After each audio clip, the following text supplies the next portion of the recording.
ಎಲ್ಲ ಕರ್ನಾಟಕದ ಆತ್ಮೀಯ ನನ್ನ ಬಂಧುಗಳೇ, ಎಲ್ಲರಿಗೂ ಹೊಸ ವರ್ಷದ ಶುಭಾಶಯಗಳು ಮತ್ತು ಬರ್ತಕ್ಕಂಥ ಸಂಕ್ರಾಂತಿ ಹಬ್ಬದ ಶುಭಾಶಯಗಳನ್ನು ಕೋರ್ತಾ ಇದ್ದೇನೆ. ತಮಗೆ ಗೊತ್ತಿರೋ ಹಾಗೆ ನಮ್ಮ ಕಾಂಗ್ರೆಸ್ ಪಕ್ಷ ಇತಿಹಾಸವನ್ನು ಈ ದೇಶಕ್ಕೆ ಕೊಟ್ಟಂಥ ಪಕ್ಷ, ಸ್ವಾತಂತ್ರ್ಯವನ್ನು ಕೊಟ್ಟಂಥ ಪಕ್ಷ.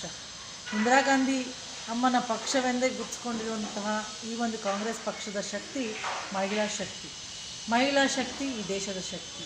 ಅರ್ಧದಷ್ಟು ಮತದಾರರು ಇರ್ತಕ್ಕಂತಹ ಈ ಒಂದು ದೇಶದಲ್ಲಿ ಮಹಿಳೆಯರನ್ನು ಈ ಒಂದು ಪಕ್ಷದಲ್ಲಿ ನೋಡ್ತಾ ಇರ್ತಕ್ಕಂಥ ರೀತಿ ಮತ್ತು ಮಹಿಳೆಯರಿಗೆ ಸಿಕ್ಕ ಗೌರವ ಮತ್ತು ಸ್ಥಾನಮಾನವನ್ನು ಮತ್ತೊಮ್ಮೆ ನೆನಪಿಸ್ಕೊಳ್ತಕ್ಕಂಥ ಒಂದು ದಿನ ಈ ಒಂದು ಜನವರಿ ತಿಂಗಳಿನಲ್ಲಿ 6ನೇ ತಾರೀಕು ಬೆಂಗಳೂರು ಅರಮನೆ ಮೈದಾನದಲ್ಲಿ ನಡೀತಾ ಇರ್ತಕ್ಕಂಥ ಒಂದು ಮಹಿಳಾ ನಾಯಕಿಯರ ಸಮಾವೇಶದಲ್ಲಿ ಅನಾವರಣಗೊಳ್ಳಲಿದೆ. ಕಾಂಗ್ರೆಸ್ ಪಕ್ಷ ಮಹಿಳೆಯರಿಗೆ 33% ಸ್ಥಳೀಯ ಸಂಸ್ಥೆಗಳಲ್ಲಿ, ಈಗ 50ಕ್ಕೂ ಹೆಚ್ಚು ಮಹಿಳೆಯರೇನಾದರೂ ಪಂಚಾಯಿತಿ ಮತ್ತು ಸ್ಥಳೀಯ ಸಂಸ್ಥೆಗಳಲ್ಲಿ ಅಧಿಕಾರವನ್ನು ತೆಗೆದುಕೊಂಡು ರಾಜಕೀಯವಾಗಿ ಮುಂದೆ ಬಂದಿದ್ದರೆ ಅದಕ್ಕೆ ಮೂಲ ಕಾರಣ ಕಾಂಗ್ರೆಸ್ ಪಕ್ಷದ ಕೊಡುಗೆ. ಬಾಬಾ ಸಾಹೇಬ್ ಅಂಬೇಡ್ಕರರ ಆಶಯದಂತೆ ಇವತ್ತು ಮಹಿಳಾ ಮೀಸಲಾತಿಯನ್ನು ಎತ್ತಿಡಿರ್ತಕ್ಕಂತಹ ಕಾಂಗ್ರೆಸ್ ಪಕ್ಷ ಮಹಿಳೆಯರಿಗೆ ಧ್ವನಿಯಾಗಲಿಕ್ಕೆ, ಮಹಿಳಾ ನಾಯಕಿಯರ ಒಂದು ವೇದಿಕೆಯನ್ನು ಕಲ್ಪಿಸಿಕೊಡಲಿಕ್ಕಾಗಿ ನಾಯಕಿ ಎನ್ನುವ ಕಾರ್ಯಕ್ರಮವನ್ನು ಹಮ್ಮಿಕೊಂಡಿದೆ.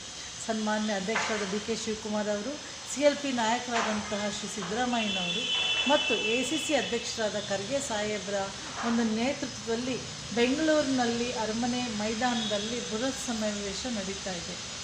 ನಾನು ಎಲ್ಲ ನನ್ನ ಮಹಿಳಾ ನಾಯಕಿಯರಿಗೆ ಕೇಳ್ಕೊಳ್ಳೋದಿಷ್ಟೇ, ಬೂತ್ನಲ್ಲಿ ಇರ್ತಕ್ಕಂಥ ಮಹಿಳಾ ನಾಯಕಿಯರನ್ನು ಗುರುತಿಸಿ ವೇದಿಕೆಯನ್ನು ಕಲ್ಪಿಸಿಕೊಟ್ಟು ಅವರಿಗೆ ಧ್ವನಿಯನ್ನು ಕೊಡ್ತಕ್ಕಂಥದ್ದೇ ಈ ಒಂದು ಕಾರ್ಯಕ್ರಮದ ಉದ್ದೇಶ.